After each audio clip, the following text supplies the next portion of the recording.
Radio Pirate. Radiopirate.com.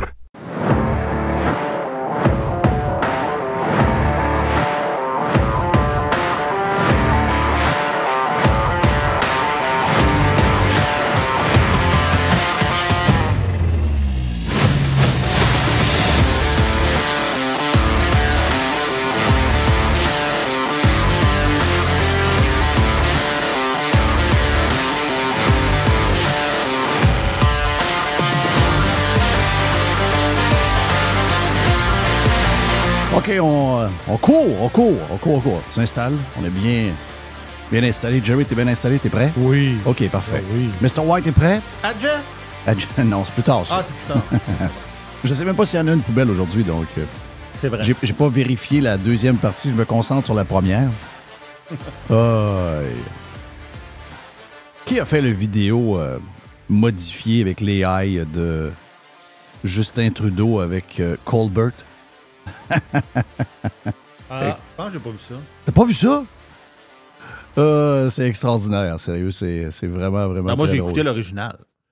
OK, mais l'original devait être moins bon que ça. Ouais. Quoique Colbert a dit que Poilievre était... Le Trump du Nord. Oui, mais il a surtout dit que c'était un far-right politician. Oh, wow. Ça, moi, je suis plus capable. Sérieux, là, ça, je suis plus capable pantoute. Ça m'énerve. Il y a eu une ovation quand il est arrivé. Quand il l'a présenté, là, Trudeau. Là. Oui. Il y a eu une ovation. Comme si c'était une rockstar. C'est juste que... Mais les Américains sont bizarres sur Trudeau. Ils pensent qu'il y en a plusieurs... Ils sont sur le même nuage qu'il y a eu quand ça a commencé. Là, puis on a fait une genre de pub comme de quoi que c'est un politicien moderne, puis tout le monde aurait aimé avoir ce genre de politicien-là, etc., etc. Mais voici la version modifiée de l'entrevue avec Colbert. Great meeting you. It must be nice being in front of a dumb American audience who applaud you because they have no idea how hated and incompetent you actually are. So welcome to America. Glad to be here.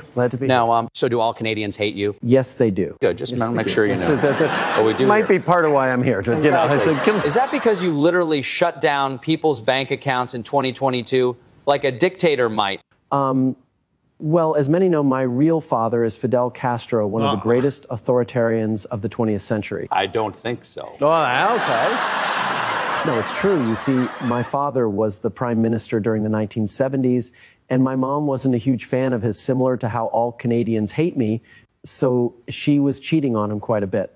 She would hang out at Studio 54 here in New York City. She banged Mick Jagger famously. And shortly before I was born, she snuck down to Havana to get smashed by my biological father, Fidel. And then I was born 9 months later. Just look at a side-by-side photo of me and Fidel Castro. The resemblance is uncanny. That's where I think I get my authoritarian nature from. That actually makes a lot of sense. Comedian Shane Gillis just performed in Toronto last week, and while doing an impersonation of Drumpf, he called you the F slur that is generally reserved for homosexuals, but truly is more appropriate for someone like you, and received a lengthy applause break. I mean, people in Canada really hate me. I'd be surprised if my approval rating was over 20% at this point. So what's next for you? There's an election in Canada coming up next year, right? Autant que, regarde, j'écoutais ça ce matin, puis je me disais, regarde, j'étais crampé de rire. Parce que je trouvais ça bien fait, je trouve ça drôle. Le pire, c'est que ça se peut que ce soit tout vrai, là. Non, regarde, je n'irai peut-être pas jusque-là. Là. Il y a un côté... regarde, on va dire qu'on a trouvé ça drôle. On va arrêter ça là. Mais le reste, c'est à vous de juger qu'est-ce que vous pensez qui est vrai, pas vrai. Mais je me disais, c'est exactement ce qui va nous amener vers la fin du party qu'on a actuellement, c'est-à-dire le droit de s'exprimer, le droit de se lever contre les médias, contre les politiciens qui nous font manger de la chenoute et qui nous considèrent comme des esclaves, etc., etc. On a, dans l'époque où on pense que cette époque-là est peut-être une des pires qu'on a depuis qu'on est au monde, il y a un côté extraordinaire. C'est-à-dire que pour la première fois de notre existence, on n'a pas juste une tribune téléphonique dans une station de radio AM entre midi et 1h. Il n'y a pas juste 3 petits articles de 40 mots chaque dans le journal, dans la page des lecteurs. Il y a des tribunes un peu partout qui nous permettent de dire tout ce qu'on veut et de ventiler toutes nos frustrations, surtout quand on voit qu'on est manipulé de cette manière-là par tant de monde. Donc, c'est une époque, on est dur envers l'époque, puis avec raison, parce que nos valeurs sont crushées actuellement par toutes sortes de zombies un peu bizarres qui prennent toute la place, malheureusement. Mais quand on regarde ça, on a une liberté comme jamais de s'exprimer. Merci à Elon Musk. Les autres sont en train de se corriger tranquillement parce qu'ils voient que ça n'a pas de crise de sens. Mais ultimement, ils vont nous arrêter tout ça. C'est le gars de l'ONU cette semaine. Puis ensuite de ça, qui j'ai entendu? J'ai entendu quelqu'un d'autre de l'ONU. Il y a eu quelqu'un qui a parlé. Il y a quelqu'un de haut placé. Ah, c'est EOC. Donc, EOC a dit que... EOC, oui. Alexandra Cortez, Occhio, pas tant de choses. Ocasio-Cortez. La gauchiste de New York. Là. La socialiste communiste de New York. Cute, mais folle. Mais elle a dit là, il faut... au nom de la désinformation... Ils ont tous le même slogan. On sait comment ça marche. Ils ont un genre de compte Telegram. Les médias ensemble, les politiciens de gauche qui veulent vous contrôler, les fascistes. On dit que le fascisme est à... On va combattre le fascisme. On va contrôler maintenant les réseaux sociaux. C'est l'inverse. C'est les fascistes qui veulent contrôler les réseaux sociaux. C'est pas ce qu'ils disent. C'est carrément ceux qui veulent vous contrôler. Et ce genre de vidéo-là, extraordinaire, que j'aime. Et on est assez intelligent pour voir que tout ça est de la chenoute, là. On est assez bright, mais ils vont utiliser ça et ils vont essayer de nous faire croire qu'on n'est pas capable de faire la différence entre le vrai et le fake à partir de ces vidéos-là. Ouais. Et ils vont répéter ces phrases-là over and over et le narratif va finir par leur donner le pouvoir qu'ils ont pris pendant la COVID en passant. Si vous pensez que je suis en train de complètement l'échapper, bien garde, rappelez-vous, il y a quelques années, qu'est-ce qu'ils ont fait avec vous? Et ça va se produire. Ça va se produire. Donc, enjoy the moment. Enjoy la liberté que vous avez de vous exprimer en ce moment. J'ai l'impression que le party achève. Déjà, le Canada, on le sait, le Canada a commencé à légiférer sur ce genre de règles-là, de lois-là qui va donner du pouvoir au gouvernement. On a vu l'Angleterre qui, maintenant, les polices vont cogner dans les maisons quand il y a des commentaires durs qui se disent sur des politiciens, entre autres, dans Facebook ou autres. Donc, les polices arrivent, arrêtent la personne. Ah oui, regarde, c'est rendu assez saucé, merci. Donc, mais on peut profiter du moment.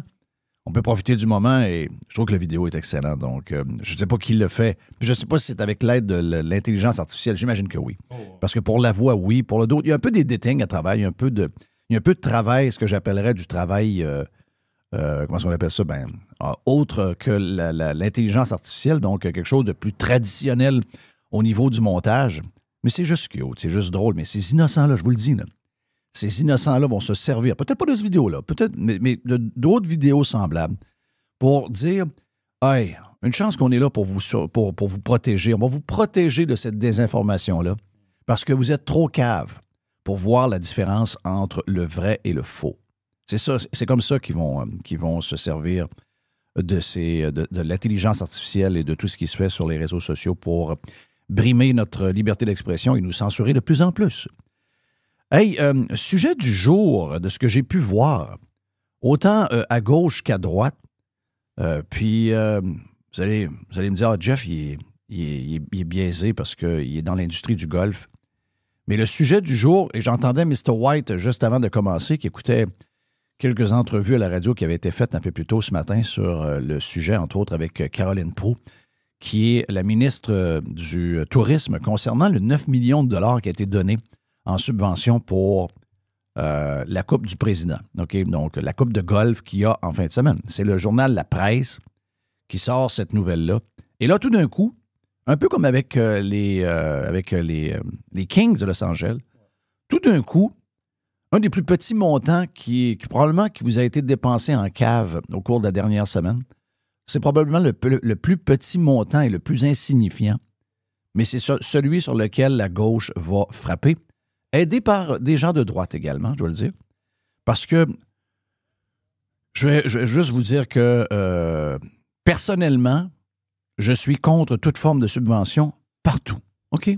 Donc, si c'était que de moi, il n'y aurait aucune subvention nulle part. Zéro subvention. Donc, si vous pensez que qu'est-ce que je vais dire au cours des prochaines minutes est lié au fait que je veux défendre un événement qui est lié au golf et qui est une industrie dans laquelle je suis impliqué, bien, you're all wrong. Parce que je suis depuis toujours pour une fin des subventions à toute industrie, que ce soit la culture, que ce soit l'innovation, que ce soit le sport, que ce soit la F1, que ce soit le golf. Et ça implique aussi le journal La Presse. C'est partout. Mon malaise, là, c'est que le journal La Presse est un journal qui est hautement subventionné. Que quelqu'un comme nous, avec zéro subvention, soulève, peu importe la subvention, que ce soit pour les Kings, que ce soit pour Nordvolt, que ce soit pour un paquet d'affaires. Je veux dire, c'est tout à fait logique qu'on le fasse. C'est notre côté libertarien économique qui nous amène là sans qu'on fasse trop d'efforts. Mais de voir qu'un journal qui vit actuellement, et même chose pour Radio-Canada que tu me fais entendre, tu me fais entendre Patrick Masbourian en train de questionner Caroline Proulx. Patrick Masbourian, son salaire est payé à 100% par de la subvention. Là. 100%. Et ils ont une équipe pour faire une émission de radio qui est 200 fois plus grosse que les nôtres. Des équipes que nous, on ne peut pas se payer parce qu'on a zéro subvention et qu'on fait confiance, comme toute forme d'entreprise normale, font confiance au marché. Donc, si vous êtes dans une station FM de Montréal en ce moment, pour le show du matin, il y a probablement 6 personnes qui y travaillent. À Radcan, il doit y avoir comment? J'exagère un peu en disant qu'il y en a 200 fois plus, mais il y en a facilement une cinquantaine. OK, j'ai déjà été très jeune. J'ai déjà été dans un stage à la radio de Radio-Canada pendant quelques semaines. Et moi, c'est ce qui m'avait traumatisé. Ça m'avait traumatisé. J'étais toute jeune. J'étais à la radio étudiante. Je commençais à faire de la radio professionnelle à CJMT à ce moment-là. Et on avait eu un genre de deal. Donc, l'école où j'allais avait eu un genre de deal. C'était à mon tour d'aller voir comment ça se passait. Et j'ai resté là 2 semaines. On donnait un coup de main sur des affaires. Je me rappelle que je démêlais des tunes qu'ils utilisaient des fois pour s'en aller à des breaks. Mais c'était incroyable. Et j'étais à Radio-Canada, Chicoutimi. Je ne sais pas, à Montréal. Là. Et le nombre de monde, je me disais, mais voyons, parce que je savais combien il y avait de gens pour le show du matin à CJMT. Il y avait à peu près 5 personnes, 6 personnes pour faire le show du matin. Et il y en avait 25-30 pour le show de Radio-Canada. Donc, les plus mal placés pour vous parler de ça, c'est tous ceux qui sont subventionnés. Les autres, bon, mais regarde, vous avez probablement la même opinion. Ouais. Moi, ce que je trouve le plus triste, ça vous montre que le Québec, malgré le fait qu'on a 9 millions de population, que le Québec est une place où il ne se passe pas grand-chose. Que l'économie est dirigée par le gouvernement, par toutes les patentes du gouvernement, que ce soit Hydro-Québec, l'Auto-Québec, que ce soit la Caisse de dépôt, etc., etc. C'est un constat qu'on doit faire. C'est un triste constat qu'on doit faire. Le Québec a eu la F1 à rabais parce que c'est une course qui a de l'histoire. Et parce que c'est une course également qui donne un bon spectacle le dimanche sur une piste un peu vieillotte, mais qui fait des affaires des fois un peu mystérieuses et ça fait un bon spectacle. Si vous comparez le prix qu'a payé, mettons, le propriétaire des Dolphins pour avoir le Grand Prix de Miami, il n'y a aucune comparaison possible. Et je peux vous dire une affaire, c'est que la ville de Miami, Miami Gardens, où est le Grand Prix? Miami, qui est l'agglomération. Le comté de Dade, à côté sur le comté de Broward, parce que la ligne de Broward et Dade passe sur le stationnement quasiment du stade des Dolphins. Ben, il n'y a donc ni de subvention fédérale de Washington, Il n'y a pas de subvention de Ron DeSantis et de l'État de la Floride. Il n'y a pas de subvention du comté de Dade ou de Broward. Et il n'y a pas de subvention des... Ouais, il y a peut-être un arrangement au niveau de la sécurité, un peu comme les matchs des Dolphins ou les matchs de soccer ou le concert de Pink Floyd qu'il va avoir au Hard Rock Stadium. Mais rien de plus. Et habituellement, même ces organisations-là sont obligées dans ces endroits-là de payer une partie de la sécurité qu'ils vont demander à la ville. Et le montant, il est probablement 3 fois plus gros que Montréal. Même chose pour le tournoi de golf. Même chose pour les tournois de golf. Pensez-vous que les tournois de golf de la PGA, il y a des endroits, à part les endroits socialistes, où on a étouffé toute forme d'économie normale, bien, dans ces endroits-là, oui, l'aide du gouvernement est essentielle parce que c'est du socialisme, c'est une forme de communisme un peu soft. Donc, c'est le gouvernement qui gère l'argent. C'est le gouvernement qui a l'argent. Tout le monde alentour est pauvre, sauf l'État. C'est lui le constat que vous devez faire à Radio-Canada. C'est lui le constat. Radio-Canada, subventionné mur à mur, qui braille sur une subvention de 9 millions, de toutes les 9 millions qui ont été dépensés dans les dernières minutes au gouvernement du Québec. Parce que c'est à chaque minute. C'est probablement le 9 millions le plus wise qui a été... Je suis contre les subventions, à 100%. Mais c'est probablement la dernière qu'on peut attaquer. D'abord, elle est petite. Deuxièmement, c'est quelque chose qui va rapporter probablement à peu près le même montant. Les chiffres amenés sont peut-être exagérés, mais on peut dire facilement qu'il y aura à peu près un 9 millions en TVQ qui va être promené ici et là pendant l'événement. Donc, ça sera à coup nul. La vérité, c'est que ça sera à coup nul. Mais je tiens à préciser quand même qu'autant pour la Formule 1 que pour le golf de la Coupe du Président, je suis un anti-subvention. Mais je le défends. Je le défends parce que si on donne à un, on donne aussi à l'autre. Et de voir que des subventionnés, ça leur lève le cœur de voir que la Coupe du Président a une subvention, il y a quelque chose que je ne saisis pas dans la patente, là. Il y a quelque chose de vraiment weird là-dedans. Là. Mais ils se voient plus, eux autres. Ah, ça, ils se voient plus, cette gang-là. Ils se voient plus, là. Ils se voient plus, là.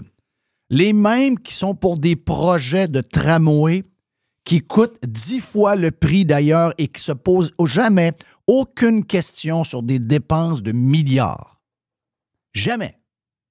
Tout ce qu'on dépense en fout, tout ce qu'on paie. Il y a un parc qui est annoncé à Montréal. Un parc de 8 millions, un parc éponge. Vous pouvez bâtir un terrain de golf de 200 acres avec 8 millions de dollars. Vous allez avoir un esti de beau terrain de golf. Mais un parc gros comme ma gueule, avec 8 millions pour faire un esti de parc éponge, personne ne pose de questions sur ce 8 millions-là. Mais ils ont des questions sur le 9 millions du golf, par contre. Alors que cet événement-là va être vu à la grandeur du globe. Est-ce que quelqu'un a soulevé dans cette gang-là? Est-ce que Patrick Masbourian? Est-ce que la presse? Est-ce que cette semaine, quand il y a eu la conférence de presse de la Coupe du Président, une coupe qui va être vue à la grandeur des États-Unis, à la grandeur du monde, est-ce que... Et la mairesse n'était pas à la conférence. Est-ce que la presse, est-ce que Patrick Masbourian, est-ce que les gens de Radio-Canada ont questionné les millions de dollars qu'on va investir dans le déménagement et la nouvelle bâtisse de l'école de l'humour? Personne. Non. C'est ce bout-là que je comprends pas. Que vous soyez anti-subvention, parfait, joignez-moi. On coupe les subventions partout, ça inclut Radcan et ça inclut la presse. Vous êtes gone. Mais si on a des subventions, qui choisit qui en a et qui en a pas? J'avais le même malaise avec les Kings. Mais ma question, c'est, mais pourquoi pas eux? Pourquoi tout le monde? Mais pourquoi pas eux? C'est-tu de la culture, ça? Le golf puis le hockey? Ben, c'est pas mal de la culture. Il y a tout près de 2 millions de joueurs de golf au Québec. Je pense que tout le monde a tenu un bâton de hockey dans ses mains. Et on n'aura jamais le retour des Nordiques. Donc, pour avoir les Kings 2 jours contre les Panthers, les gagnants de la Coupe Stanley en passant, ben, why not? OK? Je suis contre. Don't get me wrong. Je suis contre la subvention à Québécois / les Kings. Je suis complètement... Vous ne pouvez pas savoir comment je suis contre toute forme de subvention sur tout et tout. Mais les gens qui disent rien, disent pas un mot sur sur 99,9% des subventions, incluant leur salaire, là, ce matin, aidés par quelques personnes de droite en passant, trouvent que celle-là n'a pas de bon sens. Celle-là n'a vraiment pas de bon sens. Mais ça dit quoi sur notre économie? Je vais finir là-dessus le sujet et on passe à autre chose. Ça dit quoi sur notre économie? Que pour avoir le Grand Prix, contrairement à Miami ou à d'autres endroits dans le monde, on a besoin de subventions pour l'avoir. Même chose pour la Coupe du Président. Comment ça se fait qu'on n'a pas des entreprises? Pensez-vous qu'à Seattle, s'ils font la Coupe du Président, pensez-vous qu'avec tous les sièges sociaux pour vrai là, qu'il y a à Seattle, les Boeing, les Amazon, ils sont tous là. Pensez-vous qu'ils ont besoin de subventions pour avoir un événement d'envergure? Non. Pensez-vous que la région du nord de la Californie a besoin, malgré que c'est un État très à gauche, pensez-vous que ces gens-là ont besoin d'avoir une commandite de la ville ou une commandite de l'État ou une commandite d'un comté pour avoir un événement prestigieux? Ben non. Ça dit quoi sur nous? Ça dit que c'est le temps de se réveiller, se botter le cul, de couper notre dépendance envers les gouvernements pour avoir un semblant d'économie, de mettre sur un piédestal les entrepreneurs puis arrêter de les écœurer, leur donner une fiscalité pour que les entreprises viennent ici s'installer et qu'on commence, au lieu de former juste des crises de communistes dans les universités, qu'on forme des vrais gens d'affaires, qu'on forme des vrais ingénieurs, qu'on forme des vraies personnes en techno pour être capable de développer des produits puis arrêter d'être des consommateurs, mais de devenir des gens qui vont créer l'avenir. C'est lui le vrai défi du Québec et du Canada. C'est lui le vrai défi. Non, la seule chose qu'on veut, c'est être au crochet de l'État. L'entreprise la plus riche, la plus grosse entreprise du Québec, c'est le gouvernement du Québec et toutes les patentes qui alentour d'elle. Donc, pensez-vous que ça peut marcher autrement? Ces gens-là appauvrissent les entrepreneurs. Ces gens-là appauvrissent les entreprises. Ces gens-là appauvrissent les citoyens. Donc, quand on a besoin d'avoir un petit quelque chose pour avoir l'air d'un peu quelqu'un dans le monde, on ne peut pas demander aux pauvres de fournir. On leur a tout enlevé et le seul riche de la place, c'est le gouvernement. C'est elle la vraie question. Mais si ça vous tente de ne pas avoir de subvention pour la Coupe du Président, regarde, I'm all for it. Mais ça inclut aussi celle de Radio-Canada, ça inclut celle de la presse et ça inclut tout ce qu'il y a mur à mur, les milliards qui courent partout, toutes les entreprises subventionnées, terminé, incluant les fournisseurs de l'État qui nous chargent 3, 4, 5 fois le prix réel de ce qu'ils nous vendent. Join the club. Hey, on boursicote aujourd'hui avec l'homme, avec Jerry. Ah oui, c'est mercredi, boursicotage. On a Joe Hamel également et Yann et Frank.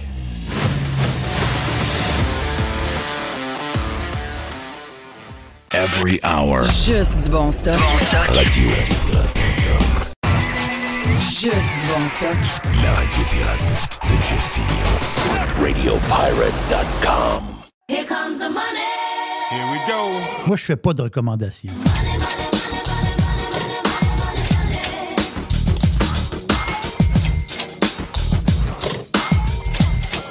Oh yes, on est prêt pour le boursicotage. Oh oui. Moment tant attendu, le mercredi. Et le boursicotage est présenté par... Ah ben voyons donc, toi. Ah oui, c'est une première. Ben voyons donc. C'est une première. Ben voyons donc. Par la North American Immigration Agency. Vous êtes tanné de faire affaire au Québec. Vous voulez immigrer aux États-Unis.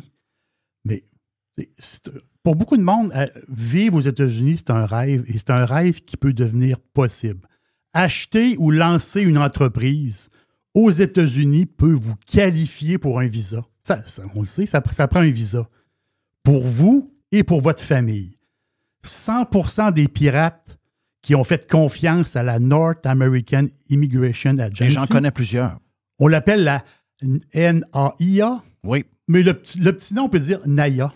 Oui. On peut le dire comme ça. Oui, t'en connais plusieurs? Oui, exact. Oui, puis super service. Je connais pas les gars personnellement, mais tout le monde me dit super service. Les gars sont vraiment bons. C'est Carl-Olivier et Yannick. Non, ils sont extraordinaires. J'ai jasé avec eux autres hier. Ils sont vraiment extraordinaires. Donc, les pirates qui ont fait affaire avec eux sont 100% satisfaits. Donc, pour les rejoindre, c'est facile. Pirate, par email, pirate à gonaia.com. Je répète, pirate à gonaia.com. Et ça peut être aussi c'est pour les entrepreneurs et ça peut être aussi pour les professionnels. Oui. Vous êtes professionnel, vous travaillez au Québec, vous rêvez de vivre aux États-Unis. Souvent, les professionnels, c'est ça. De par leur formation, ils ont un avantage pour que ça soit très rapide. Voilà. Yes. On commence par quoi dans le boursicotage, mon ami Jerry? Costco. Qu'est-ce qui arrive avec Costco? Costco. Regarde. Jerry, il dit ça avec un petit sourire. Qu'est-ce qui arrive avec Costco? Non, quelle affaire? Le seul temps des 15 dernières années que Costco a fait un genre de petit T'étais 3 dedans. mois Oui. de bourse un peu poche-poche, j'étais dedans. Le 28 novembre 2023, ça fait 10 mois de ça? Oui. 28 novembre 2023, il y a un bonhomme qui est mort. Un vieux. Il s'appelait Charlie Munger. C'est le bras droit, le chum. C'est le chum à Warren Buffett. Oui. Ben lui, c'est du Costco all the way. Là. Voilà. Lui, quand il est décédé, le CEO de Costco, à l'époque, parce que ils ont un nouveau CEO Costco depuis janvier 2024. Mais lui qui était là à l'automne 2023, c'est M. Jelinek, qui a pris sa retraite, je crois. Il est encore sur le board, mais il a pris sa retraite. Il est retraité d'une manière. Lui, il avait dit à la mort de Charlie Munger, il dit « On vient de perdre le plus grand fan de notre compagnie. » Munger avait 187... Je pense qu'il l'a encore, parce que ça doit être sa succession. c'est quelque chose. Lui, personnellement, ici, là, il y avait 187 000 parts de Costco. Pour lui, Costco, c'était la compagnie parfaite. Dans le retail, pour lui, c'était parfait. Donc, Costco, les résultats financiers, c'est jeudi sur le close, à 16h. 16h05 exactement. Donc, il y a un consensus des analystes. Donc, il faut acheter avant jeudi 4 heures, si jamais on veut faire un move. Les analystes, présentement, ils appellent ça comme un genre de consensus. Hein. Tu prends toute la vie des analystes ensemble, puis tu fais une genre de moyenne, si on peut dire. Donc, on parle de revenus pour le trimestre de 79,8 milliards. On parle net de 2,26 milliards, donc 2 milliards 260 millions. Quand même. L'année passée, le même trimestre, il avait fait 2 milliards 200 millions. Donc, on parle à peu près 60 millions de plus sur le même trimestre cette année que l'année passée. Ça, c'est ce que les analystes s'attendent. Mais il y a plein de petites patentes. C'est ça, c'est le côté plus technique de la patente. Mais il y a plein de petites affaires intéressantes à travers tout ça. Là. C'est que c'est le nombre d'abonnés. Parce que le nombre de personnes qui ont une carte Costco. L'affaire, c'est que combien il y avait de personnes qui avaient une carte Costco en 2020? Ça fait pas longtemps. On parle de quoi, là? On parle de Canada, États-Unis, Mexique, le monde entier, c'est quoi? Au complet. Au complet. Moi, j'ai à peu près... en 2020, il y avait 58 millions. C'est ça, je partais de te dire 50 millions. Oui, il y avait 58 millions. Et là, la rumeur qui court, c'est qu'il pourrait pogner le 75 millions. Là? Oui, parce que l'année passée, il était à 71. OK. Ils sont passés de 58 à 71 de 2020 à 2023. OK. OK. Wow. Donc là, le trend se poursuivrait. On s'est rendu à 75 millions. Ça, on va voir ça jeudi. OK. Ça, c'est très intéressant à savoir. Puis l'affaire, il faut se dire, c'est que depuis le 1er septembre Je pense que c'est le 1er septembre. Mais la carte Costco, elle a monté de prix. Oui. Un petit 5 piastres, je pense. Là, Oui. Donc, mais là, même petit 5 piastres pour un mois, parce que là, le trimestre, il y a un mois dans le trimestre. Là. Septembre, il est dans patente, je pense. Donc, il imprime de l'argent, Costco. C'est ça l'histoire. C'est carrément ça. Il imprime de l'argent. Et quand Munger est mort l'année passée, l'action de Costco valait combien? Le 28 novembre 2023. Le bonhomme meurt. Boum! L'action de Costco est à 589 piastres. Est à 901 hier. C'est plus 34 %. Quand même. Donc, toi, Jeff, là, dans l'histoire de la compagnie, c'est toi qui as pogné un peu le temps mort. Oui. Si j'avais été... on dit toujours ça. Oui. Si j'avais été un gars après ça, j'aurais dit OK, parfait, on est reparti. J'aurais gardé, j'aurais fait une ride incroyable. Très belle ride. Tu as fait un... Quasiment fait un 100%. Ben voilà. Quasiment doublé. Oui. Maudit cave. On s'entend-tu que tu es dans Costco. Tu n'es pas dans une bébelle. Non. Hyper. Tu es quand même dans Costco. Donc, très intéressant. Et beaucoup de monde attend après ces résultats-là. Beaucoup, beaucoup de monde. Je comprends que le temps des fêtes, c'est une grosse période. Mais ça va être très intéressant parce que là, en ce moment, le stock est à son haut à vie. Là. Le stock, il file. Il file, il va bien, il file. Je comprends il pogne 2-3 journées rouges. Après ça, il remonte. Une couple de journées rouges, il remonte. Il n'arrête pas. Ça va vraiment bien. Donc, c'est à surveiller jeudi. Un stock, ça, l'affaire, c'est que on connaît la force d'Amazon. Amazon. C'est incroyable. Là. Amazon. Mais imaginez-vous un petit Amazon. C'est un stock que j'ai déjà parlé. Mais là, l'affaire, c'est que les analystes sont de plus en plus convaincus. Il y en a qui ont été convaincus dès le début, il y a longtemps. Mais là, de plus en plus, on s'aperçoit que... parce que là, ils rentrent tranquillement, beaucoup même, au Mexique. La compagnie, c'est Mercado Libre. Mercado Libre, c'est un petit Amazon. Faut le voir comme ça. Là. Je dis un petit Amazon. Amazon, c'est quoi? C'est 2000 milliards la valeur boursière. Mercado Libre, c'est 107 milliards. Amazon est 18 fois plus gros. On se met en patente. Mm-hmm. Mais Mercado Libre, c'est quoi? C'est 17 milliards de revenus. Profit net de 1,7 milliard, low float, à peu près 50 millions d'actions sur le marché. Il n'y a pas beaucoup d'actions sur le marché. Ils ont 7 milliards en cash. Ils ont beaucoup de cash. C'est l'Amazon du Brésil. Les autres, le gros de leur business. Brésil, Argentine, Chili et Mexico. C'est un rouleau compresseur dans les puis si on regarde, c'est ça qui est intéressant. C'est le nombre d'utilisateurs, puis ça, c'est à surveiller. Parce que tu as Mercado Libre. Parce que quand ils ont commencé en business, Mercado Libre, c'était en 1999. Les autres, ils étaient à l'avant-garde. Amazon, en 1999, vendait des livres. Là. Pensez à ça. Là. C'est un gars chaud qui vend des livres. Mercado Libre, il vendait déjà beaucoup de stock. Et ça a changé avec le temps. Mais cette compagnie-là, il a une base très solide. Et la base, c'est Marco Galperin. Galperin, c'est le fondateur, qui est toujours là. C'est un gars qui étudie à Stanford. Là.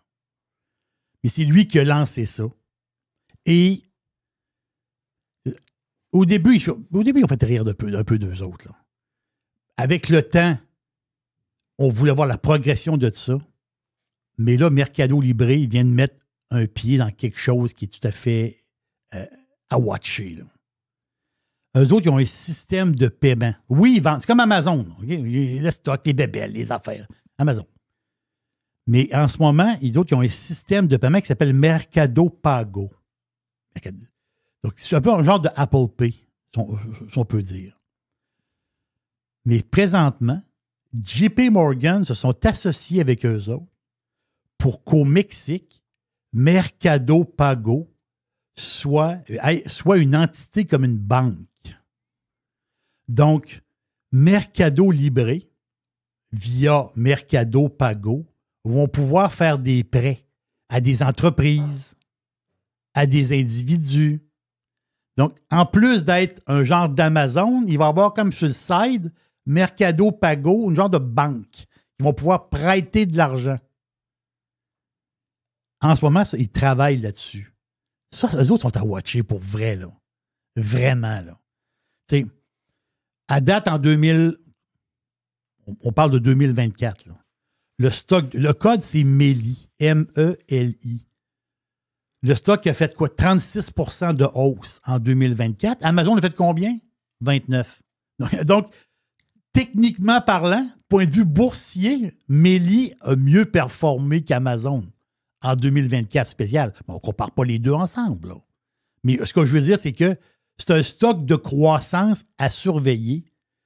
Et si JP Morgan réussit son pari, parce que les autres, ils lui passent de l'argent puis ils veulent qu'il devienne une banque au Mexique, c'est tout un nouveau marché qui va se rouvrir pour Mercado Pago, la filiale de Mercado Libre. Et c'est vraiment un stock à surveiller, là. C'est sûr que c'est un stock qui est dispendieux. Il n'a jamais fait de split de son histoire. Mais les autres, c'est sûr qu'ils vont splitter à un moment donné. Ça c'est certain. Donc, mettez MELI dans votre watch list. Puis, je vous le dis, là, c'est un stock à surveiller. Puis, pas juste ça, les analystes, vous parlez d'eux autres, hein? C'est les spécialistes, tiens, pour prendre un autre mot, eux autres, ils voient, autrement dit, ils voient pour, mettons, la prochaine année, ils voient une hausse du stock de 8 à 10 % encore, parce qu'on a entendu que le stock a déjà monté de 36. Donc, 36 %. D'autres, ils voient un noir de 10 % à aller chercher. Ça, c'est les analystes, mais souvent, dans certaines compagnies, ils sont un peu plus conservateurs. Il n'y a pas un analyste qui va arriver il y a un an pour dire que Mélie allait prendre 30 % dans l'année, là. Il n'y en a pas un qui dit ça, là. C'est surtout un peu plus conservateur sur un an. C'est normal. Mais il y a eu toute une ride, là. Alors, c'est vraiment incroyable, là. MELI. Hey, l'or est rendu à la pépite. L'once est rendu à 2677 piastres. Ben, dites-moi merci. Parce que tu n'es pas rentré dedans. Ben voilà. Je vous ai protégé, les Gold 2. Je n'ai pas embarqué. Voulez-vous que j'embarque? Puis moi, j'ai débarqué de l'or. Parce que moi, j'avais un fonds. Il y avait Sprott Physical Gold. C'est un fonds. Eux autres, c'est pas compliqué. C'est un fonds relié directement au prix de l'or. Le fonds, c'est, tu sais quoi? C'est une palette avec des lingots dessus, là. C'est ça, le fonds. Le fonds, c'est ça. C'est une palette rangée dans le sous-sol de la monnaie royale du Canada, là. Il y a une palette avec des t'as qui la palette là-bas? Est au fond. Donc, c'est un fonds Sprott. Sprott, la firme de Toronto. Donc, moi, j'ai débarqué du fond. Dans quoi, 21 piastres, là, dans ce coin-là. Là, il est rendu à 27. Je parle en canadien parce que le fond, le code, c'est PHYS à Toronto. Donc, moi, je suis débarqué dans le coin de 21 dans ce coin-là. Puis là, il est rendu quoi? 27 et sur les 15, grosso modo. L'or est en feu. L'or a pris, quoi, c'est 30 % cette année? Wow! Ben, là, les spéculations continuent, là. Les histoires de baisse de taux. Baisse de taux, ça veut dire quoi? Baisse des obligations. Il faut mettre notre argent quelque part. Il faut aller chercher du rendement. On achète de l'or. Mais il y a une question du géopolitique aussi. Valeur refuge. L'or, en ce moment, est en feu. Vraiment, là. Joe Hamel pourrait vous en parler 100 fois. Lui, c'est un spécialiste, justement, de l'or. Mais quel ride. Mais je prends un petit peu de crédit là-dedans. Parce que moi, historiquement, à chaque fois que j'ai les pieds dans l'or baisse. Et là, j'ai rien. Et quand je vais embarquer, je vais vous le dire. Vous vendrez. L'histoire de Trump et de John Deere. Est-ce que Trump a menacé John Deere de jamais déménager ses usines au Mexique, sinon il allait leur donner des tarifs de 200% taxes sur les trucks verts? Oui. C'est ce que Trump a dit. Oui. Il a dit ça en Pennsylvanie. Pas bon pour les fermiers, ça.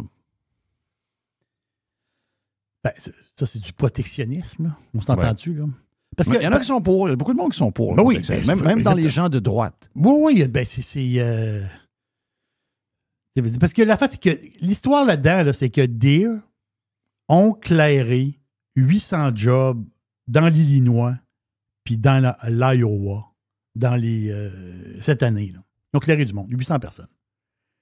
Puis c'est que la division de Deere, tu sais, le côté, là, tu sais, l'équipement pour les gazons, là. C'est-à-dire les petits tracteurs, tu sais, la petite machinerie, là.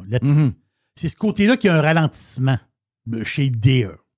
Donc là, eux autres, ils ont fait un peu de ménage, des employés, telle affaire. Puis, je dis pas qu'il y a une restructuration, c'est pas le bon mot. Je cherche une compagnie, à un moment donné, il y a de la mouvance. Là. Mais là, ce qui arrive, c'est qu'eux autres, il y avait c'est pas un plan secret, mais il n'y a pas beaucoup de monde qui le savait. Que Deere a acheté un terrain. L'histoire, c'est que Deere a acheté des terrains au Mexique. OK, donc c'est pas je me demandais d'où ils prenaient ça. C'est ça, c'est des terrains au Mexique qui ont été vendus. Et là, ça s'est su, parce qu'il y a des fouineux, il y a du monde qui suivent la bourse. Là, ils ont dit, comment c'est que la compagnie Deere a acheté des terrains au Mexique? Ça vient de là. Carrément. Mais là, l'affaire, c'est que sur la nouvelle, je pense que Deere, l'action de Deere, la nouvelle, quand Trump a parlé, l'action de Deere a baissé de 10$. Mais 10$. L'action était à 410, elle est tombée à 400. Hier, elle était à 410. On m'a dit. Là, parce que Deere, selon certains, ils ont besoin d'avoir. Ils ont besoin il y a une partie de leur équipement que les marges sont très, très petites. Et ces équipements-là, il faut qu'ils les fassent faire dans une place de pauvres. Ils ne peuvent pas les faire aux États-Unis. Ça va coûter trop cher. C'est ce que j'ai compris. Une classe d'équipement. Je ne sais pas quelle exactement, mais il y a une classe d'équipement. Probablement les petits, comme tu dis, les petits tracteurs, les patins de même. Là. Parce qu'ils ont à peu près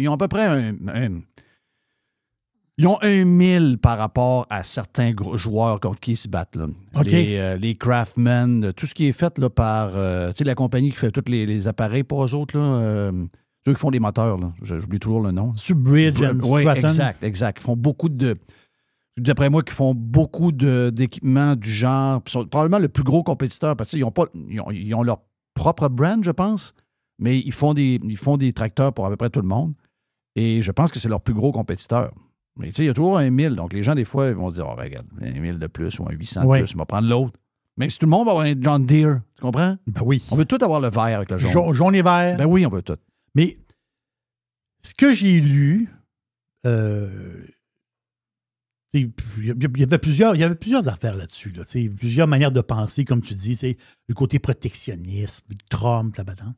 Mais Trump, ce qui arrive, c'est qu'il aurait dit, je ne sais pas quand, là, mais il aurait dit que quand il était au pouvoir, quand Trump était président des États-Unis, oui, il y avait un débalancement commercial avec la Chine. China. Et Trump, vu que, autrement dit, beaucoup de stocks chinois arrivent ici, puis l'autre bord, il faut que les Chinois ils prennent notre stock aussi. Ça veut dire ça ne peut pas être juste d'un bord. Dans le débat, c'est le point que... Celui-là, je suis à patente. Okay? Je comprends la patente. Là, qu'il y a un déséquilibre au niveau de un versus l'autre. Ça, ce bout-là, j'achète ça. OK, parfait. Je ne suis pas un tarifeux, je ne suis pas un taxeux. Non. Mais ce bout-là, je suis capable de le comprendre. Mais l'histoire de Trump, c'est que en 2019, quand il y avait ce fameux débalancement-là, Trump a, autrement dit, dealé avec les Chinois. Et là, il y a un monsieur qui est arrivé, plusieurs messieurs avec des mallettes, qui sont venus aux États-Unis, jaser. C'était des émissaires de monsieur Yi. Et l'affaire, c'est que les Chinois auraient, là, je vais au conditionnel ici, là. C'est ce que j'ai lu.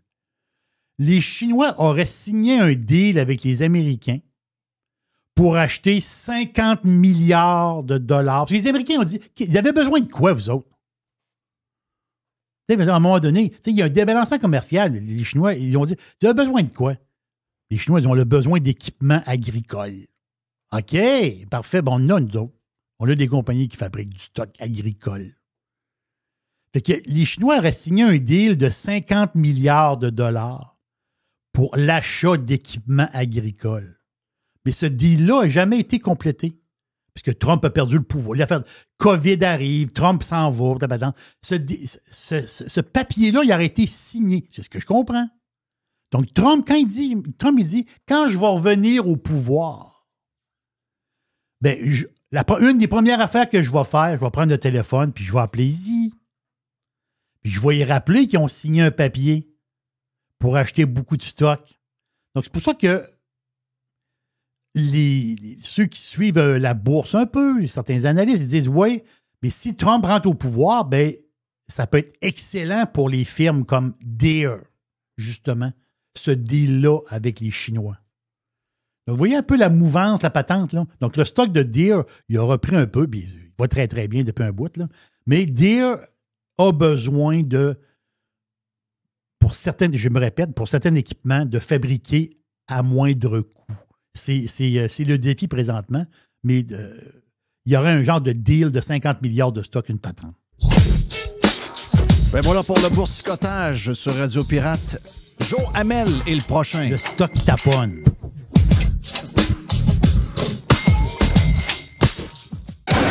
Pirate est fier de l'être. Radio Pirate. Radiopirate.com. Jeff Fillion.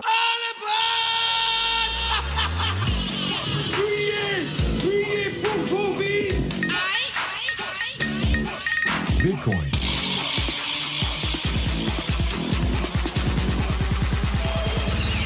Drill, baby, drill, right? Drill, baby. Oh, yeah.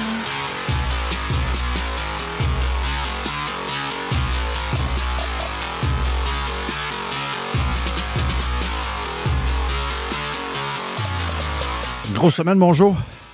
Yes! Qu'est-ce qui se passe de beau? En fait, c'est quoi qui t'a fait c'est toi qui t'as fait jaser cette semaine? Je sais que tu fais de plus en plus de TikTok, tu te laisses aller pas mal. Donc, qu'est-ce qui t'a fait réagir? Non? Non, c'est ça, tu vois. C'est pas les sujets qui manquent, ça, le pire, là. Non. Mais, non, ben écoute, c'est pas les sujets qui manquent. On a quand même su une bonne là, cette semaine. Là. L'histoire de Guilbeault. Mais avant, je veux que tu me comptes un peu. Juste savoir comment c'est arrivé cette affaire-là un peu. Comment est-ce que t'as trouvé ça? C'était écœurant. Excuse-moi, là. C'est vraiment. Ben, moi, je l'ai su de quelqu'un, écoute, proche de la CAQ, qui, lui, le souci de. En fait, il y a plusieurs sources, là. Puis apparemment que. T'as vu que Chouel l'avait sorti aussi. Là. Il y a eu une entrevue à Chouel, il y a quelqu'un qui en a parlé, puis eux, ils ont leur confirmation aussi. Donc, c'est effectivement arrivé. Là. C'est pas quelqu'un qui a inventé ça. Fait que, mais ça fait longtemps que je le sais, là, que dans le fond, que Guilbeault tente de se faufiler au Parti conservateur. D'ailleurs, même à l'époque, ça c'est encore drôle, ça te donne une idée à quel genre de flair politique ces gens-là ont. Au début, elle disait, quand Poilievre a été élu, elle dit, bon, je vais attendre, elle disait à son entourage, je vais attendre que Poilievre se plante, puis après ça, je vais prendre la chefferie du PCC. Fait que tu vois que, oh oui! Fait que fait que je pense qu'ils ont été un petit peu surpris du succès de Pierre Poilievre. Puis là, bien évidemment, avec le paquebot de la CAQ qui est en train de sombrer, les rats qui quittent le navire, ben, je tente de chercher tente de trouver une porte de sortie, puis évidemment, le PCC, ça semble être une option, mais écoute, ce que je comprends, c'est qu'il n'y aura pas d'autres députés de la CAQ qui vont être Est-ce que tu penses tu penses-tu que Poilievre, c'est comme... Je pense qu'il a été blindsided par l'histoire qui est arrivée dans le coin de Victo. C'est quelqu'un qui était de son entourage, quelqu'un qu'il connaissait, il pensait que c'était un gars qui était aimé. Ben, je ne dis pas qu'il était haï, là, mais la CAQ est haï. Peut-être pas lui, là, mais la CAQ est haï depuis l'histoire de la COVID. J'ai comme l'impression qu'une fois rendu sur place, quand il a vu le mécontentement des vrais partisans du Parti conservateur, que là, il a pogné de quoi, là. Il s'est rendu compte qu'il n'était pas bien informé de ce qui se passait au Québec, probablement. Et Exact. je pense que suite à ça, c'est là où il a dit il n'y en aura pas un autre. Non, exact, c'est ça. Puis je pense que c'est ça. Je pense qu'il a vu, je pense qu'il y avait eu un problème avec l'association locale qui n'était pas au courant. Ça a été fait un peu de façon expéditive, je te dirais. Puis lui, là, le problème à l'heure actuelle, c'est qu'il est encore député là, de l'Assemblée nationale, là, ce candidat-là. Fait que tu sais, démissionne, puis je pense que ça ferait une partielle peut-être pour le PCQ, parce que c'est un coin qui est intéressant pour le PCQ, ça. Il y avait eu des 30%, deuxième solide. Ben, c'est un des coins qui pourrait l'être. Ça, c'est dans les 5-6 spots. Oh oui, ça, c'est un des il y a un côté très nationaliste aussi, mais c'est une des régions les plus conservatrices que tu n'as pas au Québec. Et une des bases les plus solides est là. Effectivement, ouais, ça pourrait être... on peut pas... on voit Pablo Rodriguez qui traverse, qui s'en vient au Québec, sollicite la chefferie du PLQ. Puis on peut pas, comme, mettons, critiquer Rodriguez qui démissionne pas comme député fédéral, puis pas le faire pour lui qui reste député provincial alors qu'il se présente qui va être candidat pour une élection fédérale. Je pense que les deux... moi, je pense que tu devrais démissionner à partir du moment que tu te présentes à un autre poste, tu démissionnes de ton poste actuel. Là. Ouais. Mais elle pense quoi? Je sais pas. Tu sais, je comprends qu'elle a des visées, là. Mais moi, j'étais certain que dans sa tête, elle s'est dit, on va laisser la CAQ couler. Ça va amener avec, dans patente, ça va finir, c'est que le chef, c'est lui qui va payer pour. Puis, je vais ramasser le parti. Donc, ça veut dire que dans sa tête, elle pense, comme plusieurs personnes, c'est que la CAQ, c'est un parti qui est basé sur rien, qui n'a aucune base de rien, pas de membres, pas d'historique, que ça va être juste, dans l'histoire politique, un flash in the pan, comme on dit en anglais. Mm-hmm. Donc, ça va partir aussi vite que c'est arrivé. Dans le fond, c'est un peu ça qu'elle pense. Ben, c'est ça. Puis elle, faut se rappeler, elle vient plus de l'aile... libérale. Plus fédéraliste, là, c'est-à-dire que je pense qu'elle était au PLQ, tout ça. Donc, toute l'option Bloc/PQ, dont une bonne partie de la CAQ vient, elle, je pense pas, c'est pas une option pour elle. Mais en même temps, c'est pas du monde vraiment idéologique, là. Pour eux autres, c'est une espèce de show business. Je suis là, je suis ministre. Je suis vice-premier ministre. D'ailleurs, elle a utilisé son titre pour solliciter une rencontre. Ça, c'est très drôle.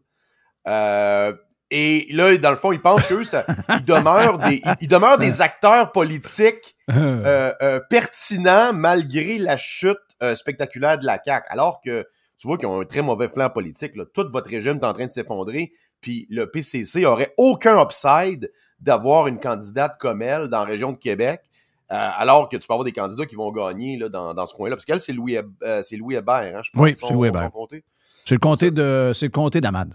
Pendant longtemps, ça a été Amad. Ouais. Puis elle avait battu qui, elle? On ne s'en rappelle pas. Hein? Amad avait comme décidé de se retirer suite à l'histoire. C'était-tu revenu au libéral, ça? Oui, c'était libéral. Mais c'est parce que je pense que elle s'est pas pris contre Amad. Amad avait décidé de ne pas se représenter parce qu'il y avait eu l'histoire où il s'était fait photographier dans l'avion en partant au golf en Floride, puis qu'il dormait, puis il y avait une histoire avec Techni, je ne sais pas trop quoi, dans le coin de Rivière-du-Loup, puis il avait décidé de ne pas se représenter. Mais donc, il n'y avait pas eu vraiment... C'était une élection partielle qu'elle avait gagnée. Exact. C'est une élection partielle, ouais. Mais je sais pas, mais écoute bien, pour elle, là, tu sais, de passer de la king un peu de la CAQ pendant un temps, pendant la COVID, on ne l'a pas aimé ben, elle est devenue comme la matrone de la CAQ. Et ça va être... Tu sais, c'est la preuve qu'il n'y a rien qui tient dans cette guerre patente-là, parce qu'elle est montée comme une fusée, puis elle va crasher comme, comme un avion cheap chinois. C'est l'enfer. Ça va être vraiment, c'est grave. On monte, on descend, mais ça va être ça, la CAQ. Et le pire, c'est que, Christophe, on va se ramasser plus de CAQ, puis probablement qu'on va se ramasser avec le Parti québécois par après, ou encore un genre de parti libéral un peu fucké qu'on connaît plus. D'où l'intérêt, tu sais, je pense que c'est ça, c'est que dans le fond, toute la faction plus fédéraliste, c'est parce que le problème, ce qui s'est passé, c'est que là, il y a un précédent, on a vu comment ces débiles-là se sont comportés pendant la COVID. Fait que je pense que c'est un genre de non-starter pour les avoir du côté conservateur. Tu sais, n'importe qui a une certaine sensibilité pour les droits et libertés. Aussi, la façon dont ces gens-là ont dépensé, on vit actuellement toutes les conséquences de ça. Là. C'est les conséquences de ces années de dépenses complètement dévergondées qu'on vit. Donc, tu peux pas, du jour au lendemain, tenter de porter, si tu veux, le badge conservateur puis dire non, ben, moi, je vais équilibrer des budgets puis je suis conscient des droits et libertés. Non, vous avez quand même un passif quand même énorme sur vos livres qu'on peut pas accepter tel quel. Là. Fait que ça, je pense que c'est un... Fait que c'est quoi ses options? Moi, je pense que, tu sais, mettons, t'es son ami, tu dis, regarde, moi, je pense qu'il faut que tu passes à d'autres choses. Là. Je pense pas qu'elle peut être réélue. Ça serait quoi les autres options? PLQ? Guilbeault a eu 47 la dernière là, je pense pas qu'elle passe dans Louis Hébert. Là. Non, je pense pas. Je pense que ça serait quoi? PQ ou PCQ, je pense, là, peu importe. Là, ça serait... Mais non, c'est ça. Qu'est-ce que ça peut être par après? Le PQ est arrivé deuxième à 16 puis le Parti conservateur est arrivé troisième à presque 15 OK. Presque égal. Non, elle a passé à gratte. Ça veut dire qu'avec un bon candidat vedette, le PCQ pourrait faire une surprise, là. Tu sais, dans le fond, les anciens comtés libéraux dans la région de Québec puis la Beauce, ben ça, techniquement, le PCQ pourrait prendre ça. Ouais. Puis c'est ça la stratégie, en fait, gagnante pour Éric Duhaime, c'est d'aller chercher l'ancien électorat, disons, traditionnellement plus économique, qui allait naturellement vers le PLQ à l'époque. Ils sont majoritairement plus fédéralistes. Puis de toute façon, toute la portion, tout le marché nationaliste est occupé par la CAQ et le PQ et une partie de Québec solidaire. Fait qu'il n'y a aucun intérêt d'aller chercher les nationalistes. Puis peut-être qu'il y en a des nationalistes. Ben Chris, ils iront au PQ. Qu'est-ce que je te dise?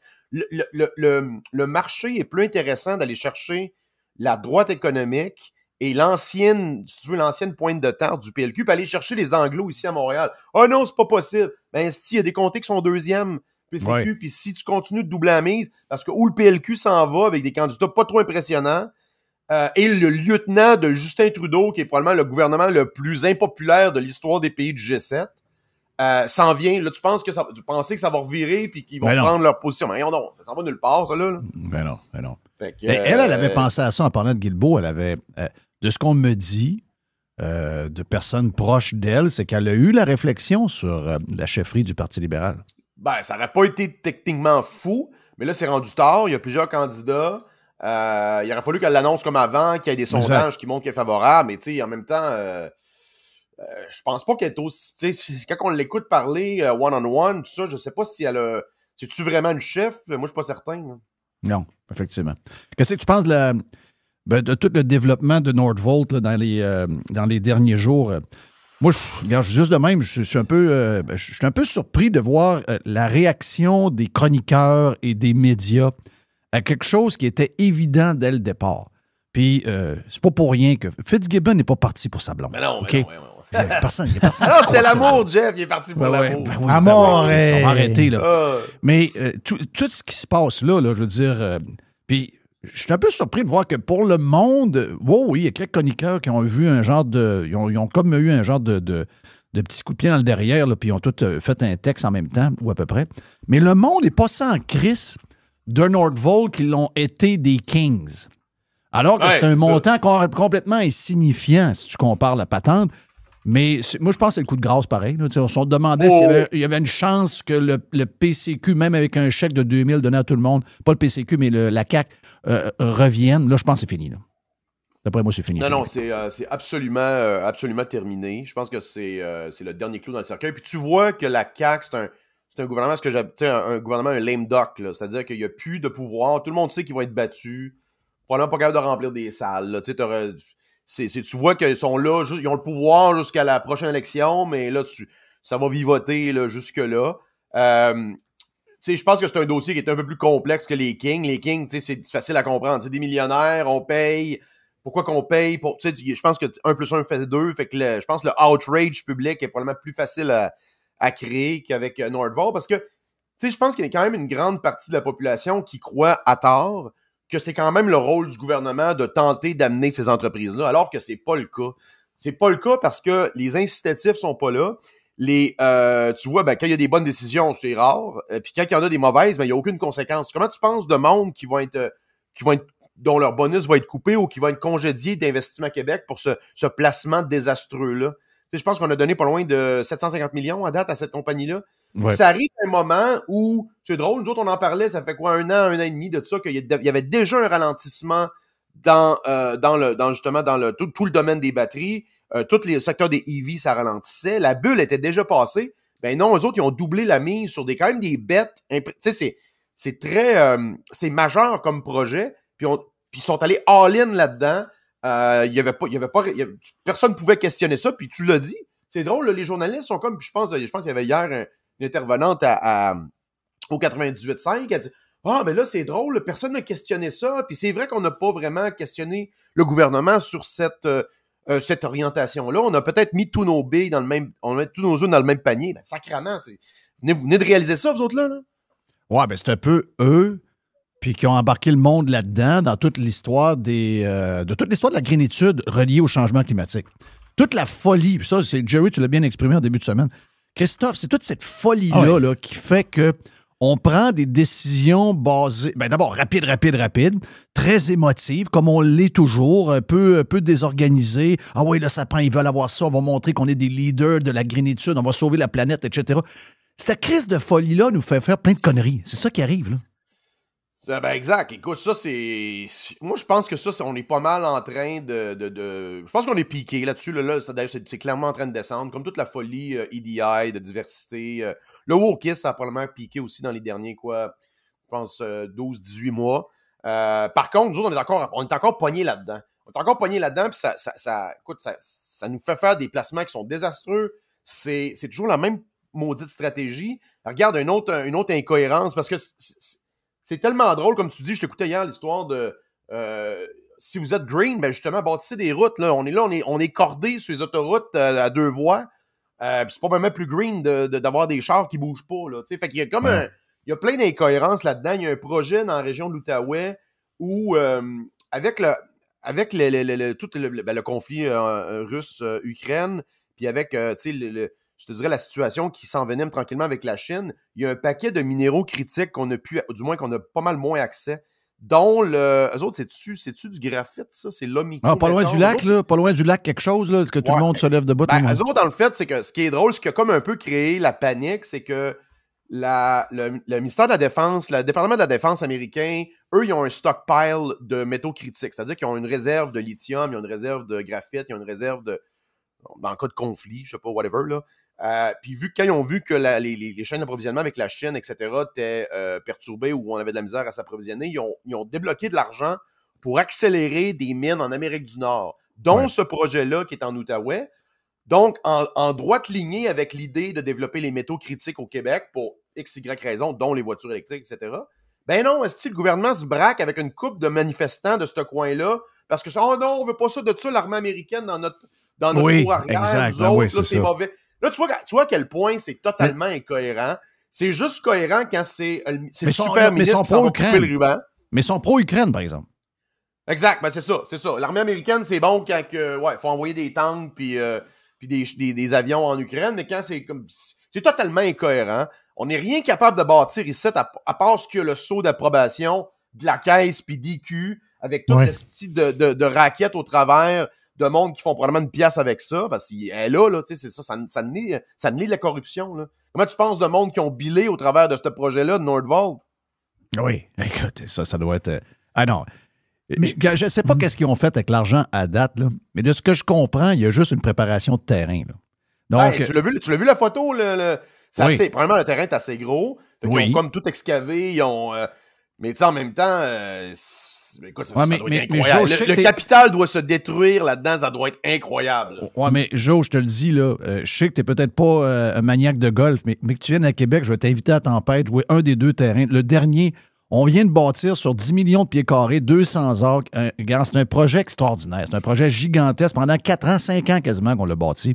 Ça nous a coûté aux alentours de 12 millions de dollars. On a tout viré de bord. On a bâti des lacs immenses. On a mis des tuyaux à grandeur. On a bâti des câbles électriques. Il n'y a rien qu'on n'a pas fait. Chris, on n'a pas dépensé 12 millions. On a dépensé 12 millions. Eux autres, c'est... regarde, OK, je comprends que déjà en partant, le crise de terrain qui valait 20 a été vendu 200, donc première grosse dépense conne. Ensuite de ça, toute la préparation. Moi, je veux les voir ventiler. Oh parce que veut pas, là, ultimement, on parle de ça encore. Puis je sais que quand on parle de même, on a l'air quasiment à des extrémistes, puis on a l'air à du monde fou, mais regarde, je l'assume. Carlis, ça prend du monde en prison pour qu'on veut que ça finisse cette affaire-là une fois pour toutes. Tant qu'il n'y aura pas du monde avec des menottes, ça va continuer. Non, mais je pense que l'exemple que tu donnais hier est encore meilleur avec le petit parc à Québec, le 15 millions. Là. Parce que ça, c'est complètement débile. C'est à peu près le montant que tu disais. Ça a coûté 12 millions faire un terrain de golf. Écoute, je pense 13-14 millions, c'était le budget l'année passée d'exploration d'Agnico Eagle au Québec, qui est une des plus grosses minières au monde. Tu sais, c'est quand même, on parle de dizaines, voire de vingtaines de gars, des prospecteurs, des drills, des hélicoptères, du fuel, partout dans le nord du Québec.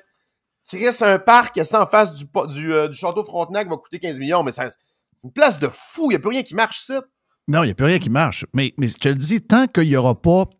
Tu sais, Fitzgibbon, là, Chris, il s'est sauvé, là, on sait, là, il s'est sauvé, là. Le gars, il s'est sauvé. Le gars, il a eu l'info, il s'est sauvé. Oui. Puis, il s'est sauvé juste pour la face, parce que finalement, il perdrait jamais ses REER, il perdrait jamais de placement nulle part.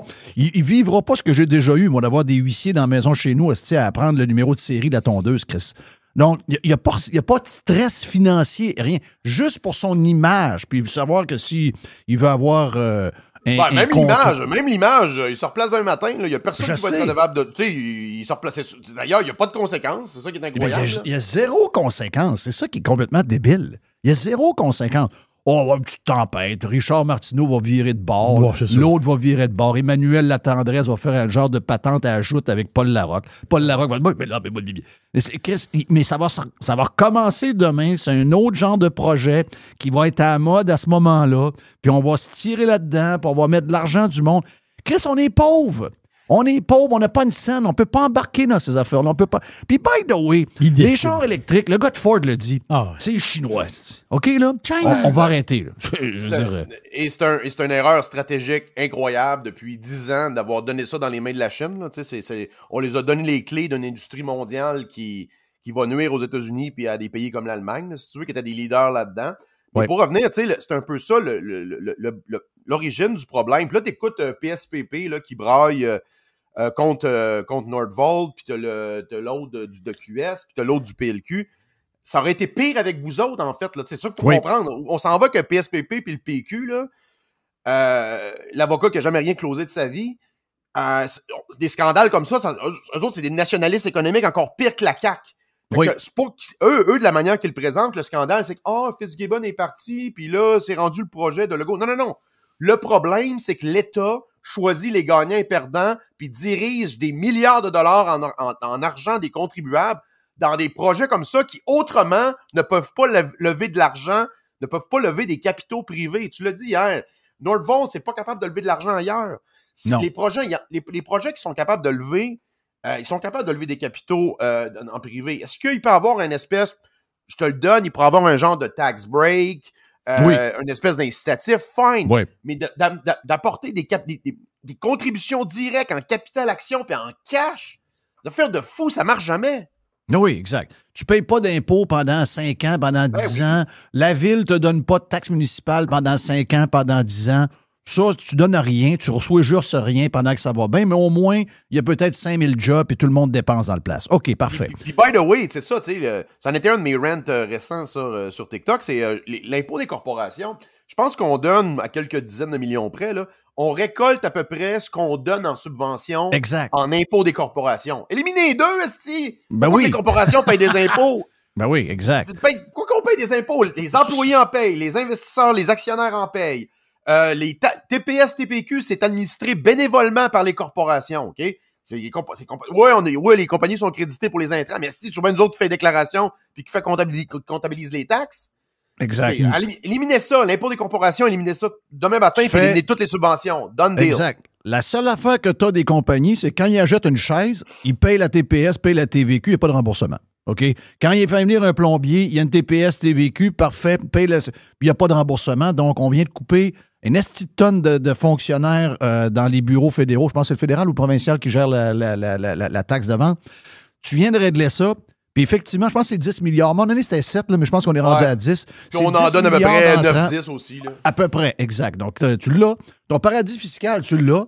Tu as de l'énergie quand même à bon marché, quoi qu'il y ait de moins en moins vrai. Mais pour l'instant, ça l'est peut-être encore un peu. Puis tu as une fiscalité très, très... regarde, c'est une fiscalité qui ferait triper tout le monde. Là, tu en aurais des investissements étrangers. Là, il y en aurait des entreprises. Mais c'est pas normal qu'on est obligé de faire venir des gens. Tu sais, Nordvolt, là, quand on y pense, là, il y a 2 ans, personne ne connaissait ça.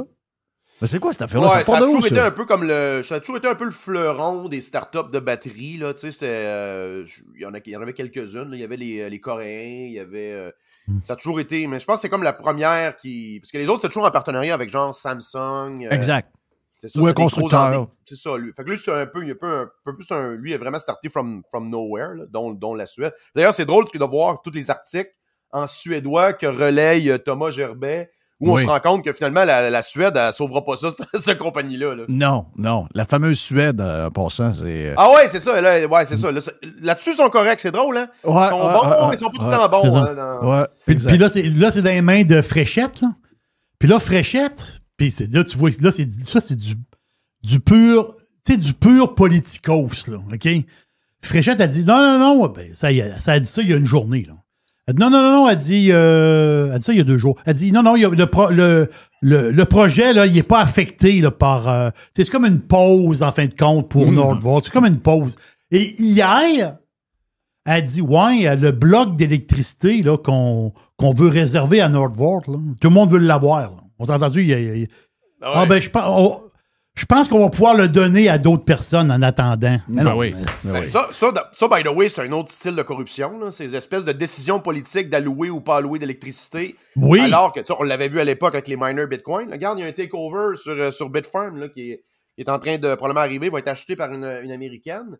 Il y a plein de compagnies comme ça qui avaient des capitaux qui étaient prêts à développer. Puis non, ben, quand le politique s'est mis là-dedans, ben là, on a décidé de donner ou pas donner des blocs. Ça en est d'autres. Ça en est d'autres planifications centralisées qui est super inefficiente. On a trop d'énergie, on n'a pas assez. On en rajoute des Américains pour leur vendre ici moins cher. C'est ça. C'est tout croche, cette affaire-là. C'est tout croche, c'est sûr. Elle change d'idée en 24 heures. Là. Ouais. C'est la ministre. Là. Mais non, c'est la comme super si on voyait ministre. pas, comme si on n'était pas capable de lire. Est-ce qu'ils nous prennent des innocents? C'est un gaslighting incroyable. Parce que pensez-vous qu'on n'a pas Internet, là, nous autres? Là? Oui. On voit tout ça se passer sur X. Les articles sont traduits. T'as l'autre Gerbet qui est en train de faire des articles dans Radio-Canada. Puis là, tu penses qu'elle, avec son spin, avec son attaché de presse, avec son suit H&M, est-ce qu'il va nous bourrer à conférence de presse, là?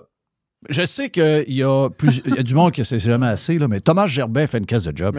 Puis il y a du monde qui... ben là, il y aura... Non, arrêtez. Là. Thomas Gerbet, si on en avait 50 de même au Québec, 7-8 chez Québécois, 2-3 chez Nouveau, d'autres à Radio-Canada, excuse-moi, la place est virée de bord. Je te le dis, là.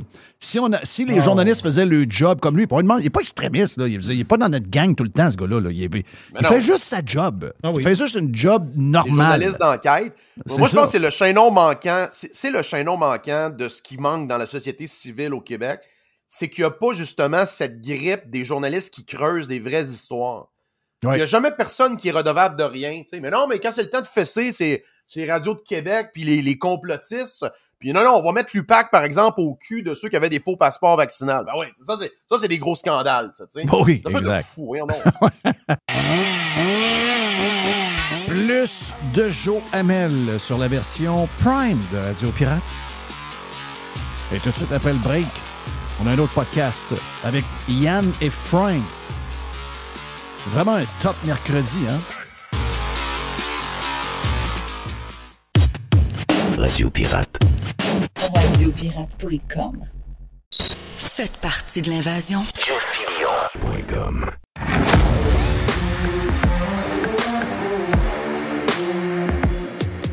Notre top mercredi se poursuit. On est avec nos chums Yann et Frank. Les boys, vous êtes salués.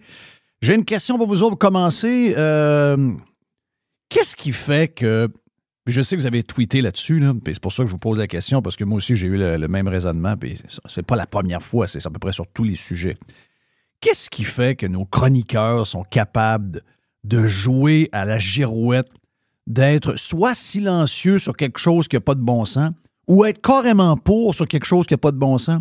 Et quand le chiard pogne, l'histoire de Nordvolt, que là, tout d'un coup, 2 ans après tout le monde, un peu comme la COVID, un peu comme un paquet. Regarde, on a une tonne d'exemples de ça. Là, il se réveille. Là. Wow! Là, on se réveille, puis ça n'a pas de sens. Puis on aurait dû faire du due diligence, puis on aurait dû ci, puis on aurait dû ça. C'est monac. Comment ça se fait qu'ils se font jamais pogner culotte à terre? Pourquoi ils peuvent refaire ça over and over sur chacun des sujets où ils sont toujours... Il arrive, la game est finie. La game est carrément finie. Ben, c'est qu'il y a beaucoup de surf qui est fait en surface. Puis, à un moment donné, je pense que c'est un peu de la faute aux gens, dans le sens que les gens ont peu de mémoire, donc ils s'en rappellent pas. Je veux dire, c'est facile avec Google de voir qui était pour Nordvolt le 11 mois. Là. C'était vraiment, vraiment, vraiment facile. Il y a des gens qui ont carrément encensé le projet.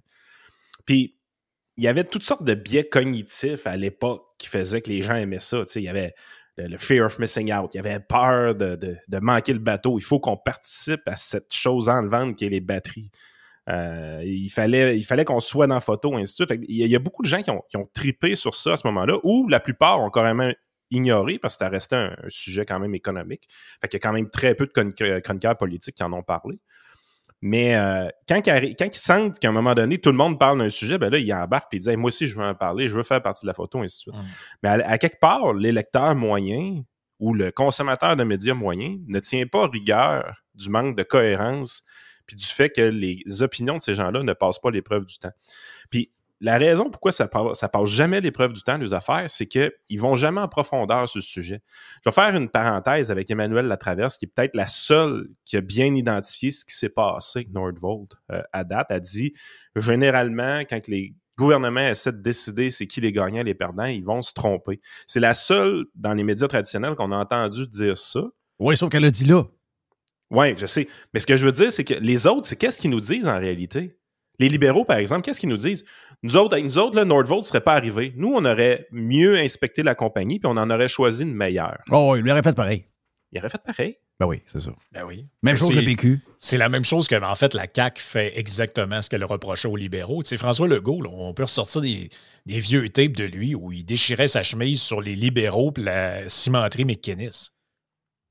C'est un projet qui n'avait pas de bon sens. Voir que ça la C-Series, même affaire. Ouais. Rappelez-vous le nombre de fois que Legault, dans l'opposition, on pensait qu'il était de notre bord parce qu'il sortait en disant « Voyons, mais c'est quoi c'est un gaspillage de fonds publics-là. » On fait la même affaire avec les nominations partisanes puis tout le reste d'ailleurs.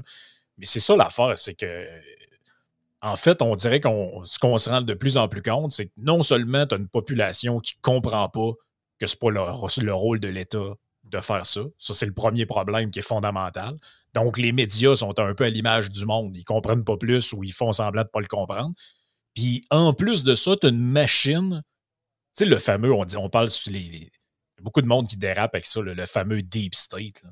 Mais, tu sais, finalement, là, on a un gouvernement qui est géré par un corps de fonctionnaires, que c'est eux qui décident ce qui se passe. Eux autres, ils arrivent là, ouais, est-ce qu'on a une business, tout ça. Tu sais, pensez-vous vraiment que c'est Legault qui veut remettre 300 millions dans cette patente-là? C'est que la machine est autogérée puis ils n'ont plus aucun contrôle sur ce qui se passe dans Sous-à-Cochon. Premièrement, ils ont mal négocié le contrat, c'est clair. Là. Ça, c'est clair que si rendu qu'on sait ça, on sait là, on est obligé en plus de faire encore d'autres versements alors qu'on se demande si la compagnie va survivre les prochains mois, c'est que le contrat nous prend par les chenolles. Ça veut dire que ça a été négocié en cabochon. Là. Donc, les gens de Nordvolt ont été meilleurs que les nôtres. Mais on comprend pas, c'est ça l'affaire, c'est que, Yann, c'est un peu ça qu'il disait, c'est qu'on comprend pas que le contrat puis les termes, ils vont toujours être négociés en cabochon, puis on va toujours se faire fourrer dans ces affaires-là, comme on l'a eu avec la Gaspésia, la cimenterie, mais toutes ces affaires-là, la vallée de la technologie, puis toutes les patentes, la métaphoria, tous les trucs qu'il y a eu dans le passé. Pourquoi? Parce que si une business n'est pas capable d'avoir le financement privé pour faire quelque chose, c'est que tout le monde juge qu'elle est trop risquée.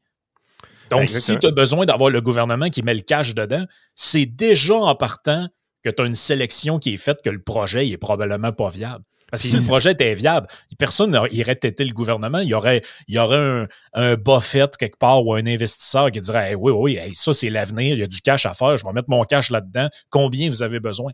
Et là, c'est toutes des affaires, des lions électriques, Taïga. Je veux dire, n'importe qui que tu vas voir avec ton histoire, moi je fais des skidoo électriques. Il n'y a pas personne qui veut embarquer là-dedans, sauf l'État. Puis, tu sais, si tu veux la preuve de comment on s'est fait rouler dans la farine avec tout ça, c'est que Nordvolt sont en réelle difficulté financière. Ils vont carrément annoncer à leurs employés qui ferment des usines. Ils annoncent à les employés qu'il va y avoir des layoffs massifs. Je veux dire, quand tu licencies un employé sur 5, là, c'est des proportions qui sont gigantesques. Et ils ne mettent pas la clé dans la porte du projet de Québec.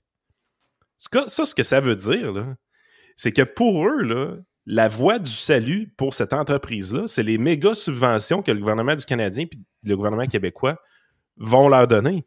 Écoute, on peut pas fermer ce projet-là. Il y a tellement de gros cash là-dedans qui nous attend que c'est peut-être notre moyen de nous sauver. Mais nous autres, comme contribuables, quand tu regardes ça aller, tu te dis, attends un peu, tu es en train de fermer tous tes projets d'un bord puis de l'autre, puis tu gardes lui ouvert. C'est peut-être parce qu'on s'est fait fourrer solide. Ben, c'est sûr. Est-ce que j'ai-tu compris que le gouvernement suédois n'a pas d'investissement en tant que tel, de dire d'action ou de patente de même dans le projet de Nordvolt, mais le gouvernement du Canada et du Québec a des... Quand je parle du gouvernement, là, ça inclut Investissement Québec et la Caisse de dépôt. Est-ce que j'ai compris qu'eux autres sont embarqués comme actionnaires? Là, je pense qu'il y a deux catégories d'actions dans l'histoire, mais que le gouvernement de la Suède ne l'a pas fait, lui, de cette manière-là. C'est ça que j'ai compris? Non, c'est ce que j'ai compris aussi. C'est ce que j'ai compris aussi, oui. Que le gouvernement suédois, je pense, dans le départ, ils ont aidé un peu, mais ils veulent plus ni être partenaires, ni mettre de l'argent là-dedans. Wow. Tu sais, c'est pas le rôle de l'État de mettre de l'argent dans le capital action des entreprises. Je veux dire, le capital action, c'est quelque chose qui permet l'innovation, c'est quelque chose qui permet aux investissements d'aller dans des entreprises, mais les gens, il faut qu'ils arrêtent de voir ça comme si c'était toutes des Apple, les entreprises. La plupart des entreprises vont échouer. La plupart des entreprises vont finir par fermer parce que c'est ça le capitalisme. C'est une tonne d'essais-erreurs où est-ce que les gagnants qui vont survivre, eux autres vont faire le pactole, vont ramasser une grande récompense. C'est sûr que l'actionnaire d'Apple qui a acheté ses actions et qui les a jamais vendues, il est mort de rire aujourd'hui. Mais sérieusement, pensez-vous vraiment qu'il y en a une tonne qui n'ont jamais vendu leurs actions? Non. La plupart, ils ont acheté, ils ont vendu, ils ont acheté, ils ont vendu. Jerry, c'est ça, exact. C'est ça. Exact. L'article du journal suédois, là, je l'ai devant mes yeux, là, en tout cas un des journaux suédois, là, SVT, qui est un gros journal en Suède. Je vous fais juste voir, c'est capoté, là. Regardez ce qu'ils écrivent dedans. L'entreprise est mal gérée et la direction doit être remplacée. Il suffit de regarder les chiffres. À cela s'ajoutent les problèmes liés à l'environnement de travail et à une direction qui semble se cacher et ne pas répondre aux questions. La faillite peut être jugée meilleure. Oh. Hey, c'est pas nous autres qui fabulent. Là. C'est dans des journaux. C'est l'équivalent de lire ça sur ici Radio-Can. Je reviens sur votre affaire que vous parlez tous les deux. Là. Vous l'avez mentionné toutes les deux. Puis moi, c'est quelque chose que je mentionne de plus en plus. Avec les années, je me tourne de plus en plus vers ça. Oui, je tiens responsable. Puis ça, c'est ça qui est le pire, c'est qu'il n'y aura pas de responsable de ce fiasco-là comme il n'y en a pas eu pour les autres. Ça, c'est épouvantable. Puis tant et aussi longtemps qu'il n'y aura pas une responsabilité, je dirais, personnelle des gens qui décident d'embarquer dans des affaires de même, on continuera d'avoir des fiascos de même. Et l'autre affaire, c'est tant que le monde parce que c'est la question que je pose à peu près tout le monde sur le dossier. Je l'ai posé à Joamel, je l'ai posé à peu près tout le monde. Je sens dans la population beaucoup plus de grogne quand il y a eu l'histoire des Kings / Québécois pour un montant, somme toute, qui est gros comme rien. Même chose aussi peut-être même pour une subvention pour un tournoi de golf international que pour Nordvolt. Et certains me disent, c'est parce que le gouvernement, les Québécois voient dans leur tête, eux autres, l'économie est soutenue par le gouvernement. Donc, on a un côté, comme peuple, là, on a un côté très nationaliste. On ne croit pas aux jeunes qui vont se partir une start-up, qui vont mettre leur maison en... Non, c'est toujours quelque chose qui est appuyé, starté par le gouvernement avec notre argent. C'est comme dans notre ADN. Parce que, oui, je sens des chroniqueurs qui se réveillent. Je sens que nous autres, qui en parlaient il y a 2 ans, on est là, puis on regarde. Malheureusement, on a eu raison. Mais je ne sens pas ça dans le monde. Je ne sens pas que le monde a envie de dire « Christophe, on a encore pogné un citron. On t'a encore fait fourrer de milliards qu'on aurait pu utiliser pour d'autres choses. C'est notre argent qu'on travaille fort. On leur en donne la moitié. La vie coûte cher. Chris, la prochaine fois, enough is enough.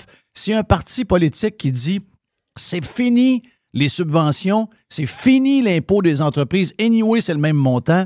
On passe ça à zéro. » Personne ne veut ça. Personne ne fait ça.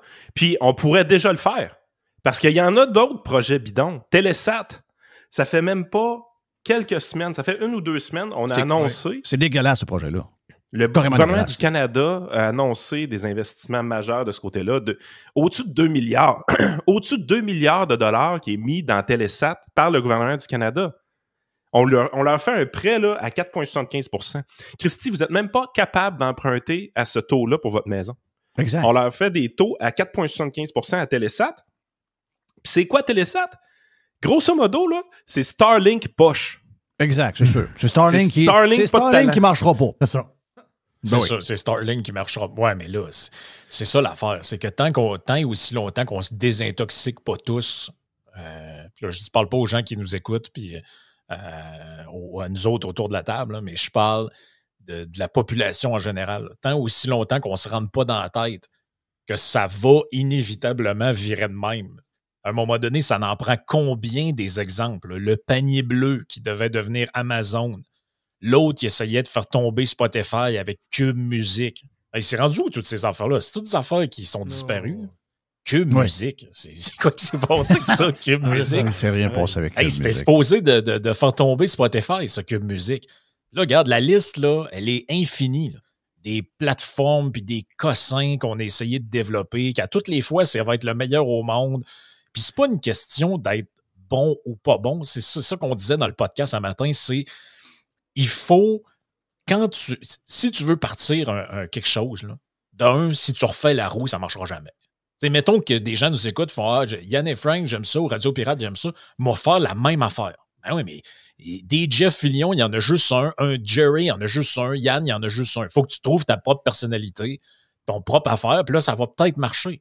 Mais si tu essaies de faire la même chose, poche, ça ne pourra jamais te démarquer. Fait que là, tu sais, on essaye de maintenir sur le respirateur artificiel des patentes que soit il existe déjà la même affaire en mieux, ou soit ça ne fonctionne que parce qu'on tripote les lois pour favoriser ces joueurs-là via des subventions, du courant pas cher, puis, tu sais, comme dans le cas de Lyon Électrique, des lois qui obligent les institutions publiques à acheter les produits. Voyons.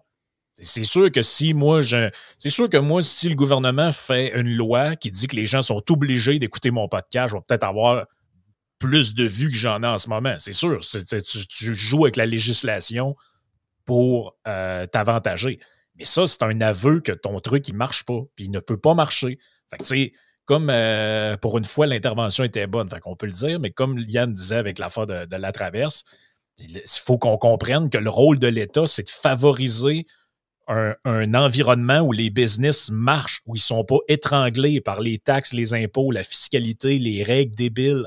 C'est ça qu'on veut pour que des gens qui nous écoutent, qui ont une belle business d'avenir dans toutes sortes de domaines, puissent grossir, puissent prendre de l'expansion, plutôt que vouloir attirer toutes sortes de joueurs qui vont nous coûter, finalement, ça amène ça va nous mettre dans le trou encore, là, cette affaire-là. Ce qui est important, c'est, vous voyez, le gain de capital qu'on a augmenté la taxation cet été. Tu sais, je veux dire, ça fait fuir les investisseurs à long terme. Ben oui, c'est clair. Tu es dans une situation où est-ce que ça va avoir un impact négatif sur l'investissement privé, le fait que le gain de capital soit plus taxé. Mais le gouvernement, avec ça, il espérait aller chercher combien? 3 milliards à peu près par année? Il ne recherchait rien. Ben, ça, c'est ce qu'il espérait aller chercher. Fait qu'on sait que ce ne sera pas ça. Ouais. Mais en bout de ligne, au lieu de faire ça, au lieu de donner une subvention, au lieu de mettre de l'argent dans Telesat à coût de 2,5 milliards, mettons que tu fais juste pas augmenter le gain de capital. Tu n'auras peut-être pas le droit à des belles photos, tu n'auras peut-être pas le droit à du marketing politique incroyable, mais tu es bien plus en train de favoriser l'investissement privé de cette façon-là qu'en mettant de l'argent puis de tout mettre cet argent-là dans une seule compagnie, dans un seul projet, où est-ce qu'il y a déjà une forte compétition puis des compétiteurs qui sont déjà meilleurs que toi. Mm-hmm. Ben oui. Tu sais, c'est juste ça. Les politiciens jouent au capitalisme quand ils arrivent au pouvoir. Ils jouent au Monopoly. Ils ont l'impression qu'ils savent. Ils ont l'impression qu'ils ont suffisamment de talent. Ils ont l'impression qu'ils sont une élite financière suffisamment bonne pour choisir qui va être les gagnants et les perdants. La réalité, c'est que le marché n'est pas capable lui-même de choisir les gagnants et les perdants d'une manière prédéterminée. On doit laisser aller le jeu. On doit laisser des entreprises faire faillite. Aujourd'hui, tu as 4 gros constructeurs d'aviation. Tu as peut-être 20 quelques constructeurs automobiles au total. Allez voir les chiffres dans les années 50. Les gens qui fabriquaient des avions, là, il y en a plus que 4 dans les années 50. Les gens qui fabriquent les automobiles, il y en a vraiment beaucoup plus que 20. Il y a juste les meilleurs qui sont restés, là, c'est ça. Il y a juste les meilleurs qui sont restés. Jerry, avais-tu quelque chose à dire? On parlait des politicos, justement, mais c'est des politicos à la base des politicos. Non, t'as peu. Mais il faut le dire, là. Là, ça n'arrête pas. Là. Les politicos, ils veulent se faire flatter. Puis, pour la plupart, c'est pas du monde hyper intelligent. Là. On va le dire. Ben, c'est ça. C'est du monde pas trop intelligent, parce que la classe politique, elle s'est dégradée beaucoup dans les dernières années. Ouais. On s'entend-tu, là? Mais quand tu as un gars comme Philippe Couillard, à l'époque, qui se fait endormir par Al Gore, puis après ça, tu as Legault, il y a 1 an, quasiment jour pour jour, qui rencontre Al Gore.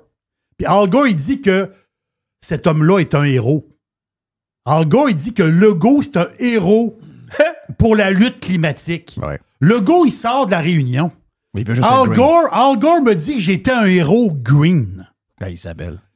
Oh, s'il arrive un projet sur la table, Il dit oui. avec une patente de batterie ou une affaire vert, une balloune qui flotte dans les airs, n'importe quel projet cave green, il va dire oui. Al Gore, il vient d'y dire que c'est un héros. C'est ça. Exactement le même.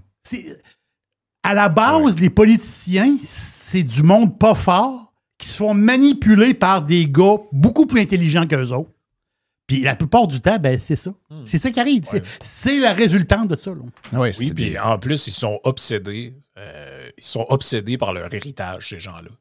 Tu sais, tu parlais de la classe politique qui s'est dégradée. Mais elle s'est probablement dégradée, mais en même temps, on a idéalisé du monde aussi, que si on les avait vus en temps réel sur TikTok puis sur YouTube, on en serait peut-être aperçu qu'ils étaient peut-être un peu plus crétins qu'on pense. Oui, d'accord. Fait que là, mais ça, l'effet pervers de ça, c'est l'évêque, Bourassa, Le Sage, puis tout ça.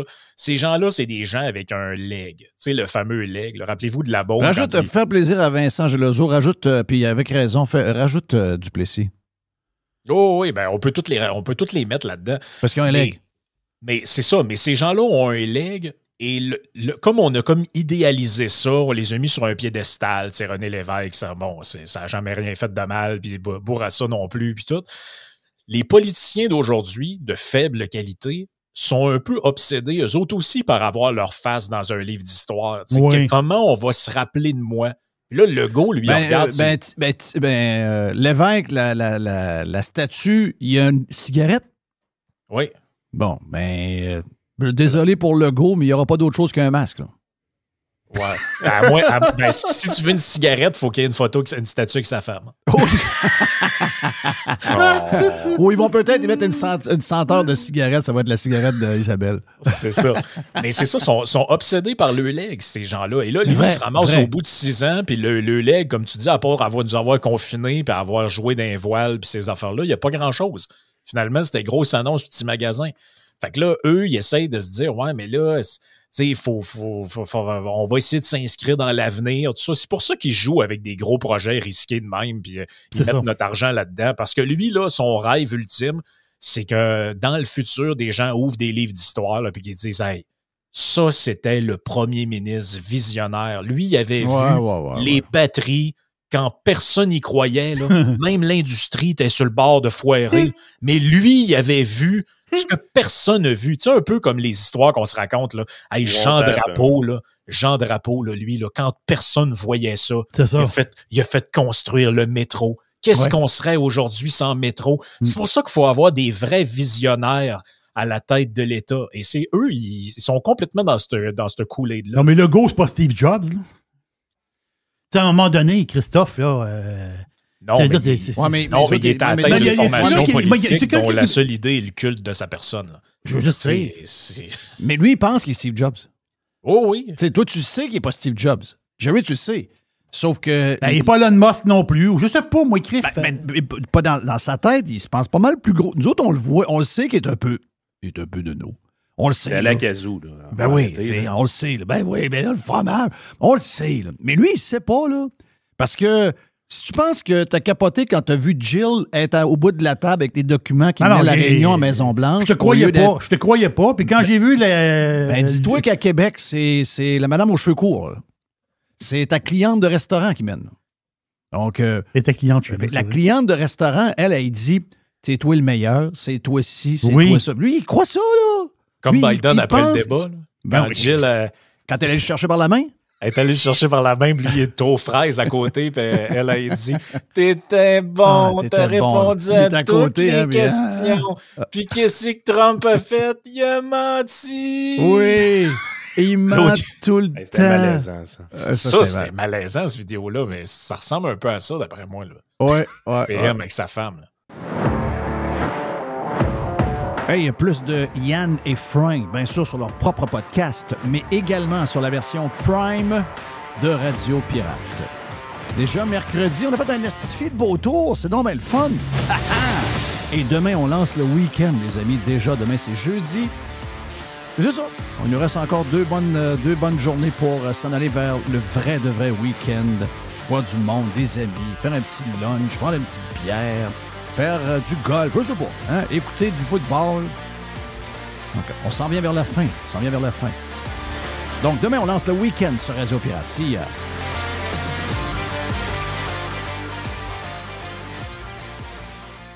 Évasion. Révolution. Domination. Radio Pirate.